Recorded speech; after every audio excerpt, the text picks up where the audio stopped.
What's up, fam? It's your boy Vusi Max coming at you live from the Supreme HQ, right? So I got another video for you guys today. Let's get into it. So I got a question yesterday from a Supreme member. So the guy was asking me basically like, yo, how do you go about having a trading journal, right? So me personally, I do have a trading journal.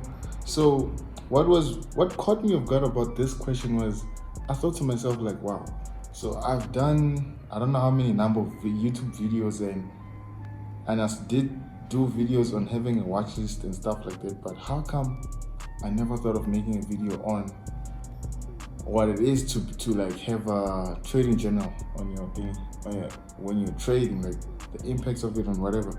So I like it really like hit me off guard, and I was thinking to myself like, yo, I really need to do this ASAP. So I do appreciate the question, and I'm gonna try to address it basically as much or the best way I possibly can to you guys, right? So let's go into it. So what is a trading journal? A trading journal is basically it's like a diary, right? So instead of you going there to like talk about your day and whatever, going there obviously because it's a trading journal to talk about our trades, our setups and stuff like that. So I myself, this is my current trading journal. So I do have a trading journal. This is the current one. So it's kind of a trend for me. Like the first one obviously was a thick ass book, and then it's like the more I go, the less, I don't know, the less size I need in terms of my trading journal. So I'll show you what's in the trading journal, right? So on the first one, basically what I was doing here was I was trying to like do like money management the best way that I could. So I would write down like how much I have in my funds, how many times I can afford to trade and stuff like that, and what I'm gonna trade and stuff like that. That was all that is. That's why like it's the biggest of all my trading journals, because what was in there was more than just the setups that I was using. It was actually the money management and stuff like that, the rules that I had to like repeat over and over and over and over, so that I don't actually slip up and make silly mistakes, right? So in the second one, it's a lot thinner, but what's there is mostly the strategy. I had to make sure that the strategy was well ingrained in my mind, right? So I took so much time just trying to like analyze the strategy and simplify it, and look at the areas where I can improve and stuff like that. So that was there. But what's important about this one, this is the one I value the most from all my trading journals. This is the one I value the most because this is where I started doing the watch list thing. Because when I first started, what was the most important for me was to make sure I wasn't like losing money, right?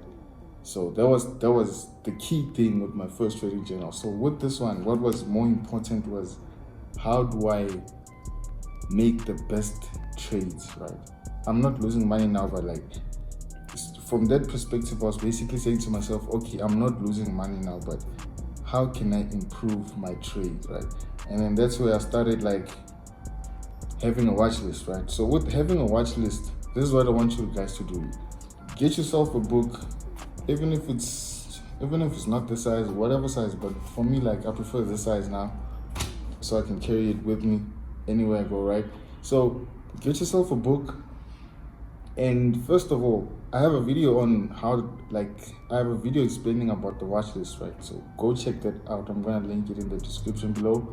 So once you have your watch list, you wanna write down your watch list, right? You wanna list it. It's pretty listed in this particular manner. It's pretty simple. You just list out your trades that you analyze, which made your top 5 or top 10 or whatever.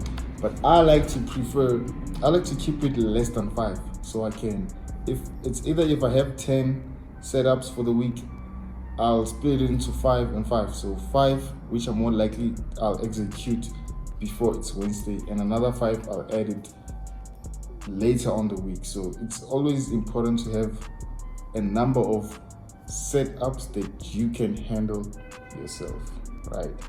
So what you're gonna do is, for this video, I actually had to list some things up, right? So I'm gonna talk about the how. How are you gonna go about your trading journal? So the first thing is you're gonna list your watch list there. So your watch list is only gonna include the best setups, right? You're gonna analyze the market and you're only gonna pick the top 5. Just keep it at 5. Just take the top 5, and then you're gonna keep it in your trading journal, right? And then the most important thing now is you can get to identify the type of entry. So let's say, like, I have the AUDCAD on the H4, right? So I have to identify, like, if I want to buy this trade, do I want to like execute with a buy or with a buy stop, right? So I can then go to the AUDCAD and include there that I'm gonna use a buy stop, right?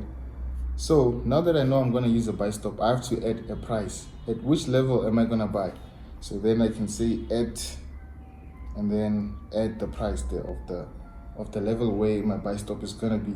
So obviously now when I open my MetaTrader, I don't have to memorize that number that's there because I already wrote it down there. And then the next thing, I spoke about the entry. Now the next thing is the TP and SL.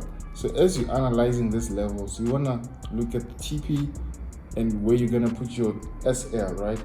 And then you're gonna write it down. The TP, it's at this level, and then the SL is gonna be at this level, and this trade is a buy stop, right? So now that we have the TP and SL, you don't have to try to memorize it from looking at it on the charts, right? It's there. So now we go execute the trade with the TP and the SL. So all in all, you can already see that the having the watch list and a trading journal is gonna take you leaps ahead of what other people are doing in the trading, right?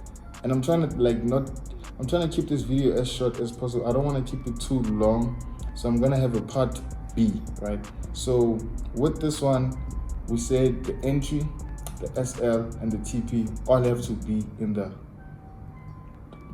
the watch list, which is gonna be in the trading journal. So the watch list is the most important thing.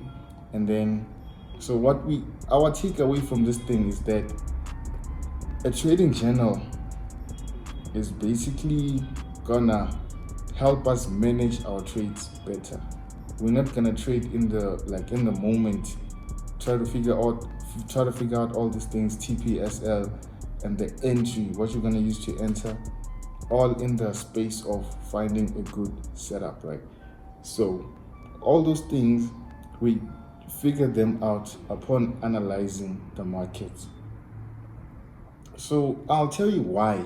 Now I'm gonna tell you why you need to have you need to have a trading journal, right? And incorporate all these things in this manner that I'm telling you guys, right? So the first thing, this way of trading, basically it's an organized way of trading. When you're trading like this, you don't basically do things in the spur of the moment, because everything requires planning. So you're always prepared for a trade.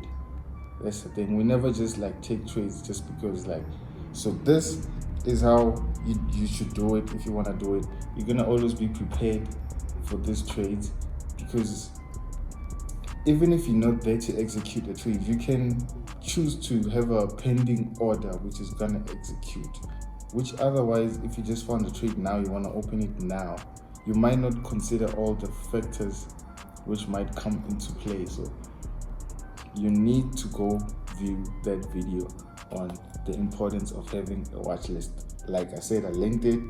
Like the video if you find it helpful, subscribe, join the family. And I'm gonna tell you guys the last tip, right?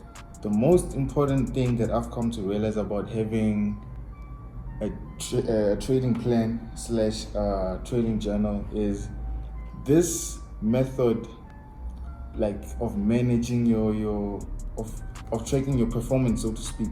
It helps you by basically showing you and teaching you how to filter out bad trades. So what do I mean you get to filter out bad trades? So as you're analyzing the market, you're basically gonna go figure 3 things out. The entry is the first thing. The second thing that you gonna have to figure out is the TP.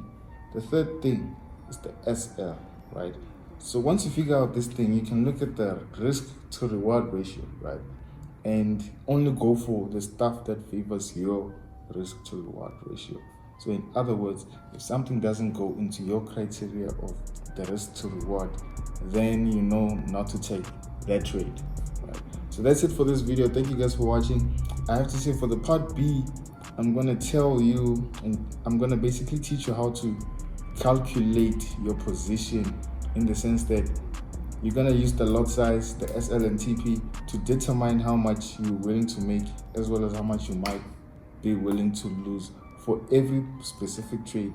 And you can also implement that method on top of what I just showed you guys today. So before that video comes out, there's a couple of videos I need to like give you guys first, so that the part B of this video makes better sense. So if you watch this video until this part, appreciate you for watching. Go there and spam the comment section. Let me know what's up, what are you looking at, and if you found this video helpful, just go out there and shout me out. I'ma like your comment, and I might say something nice. So it's been a pleasure. I'ma see you guys on the next one.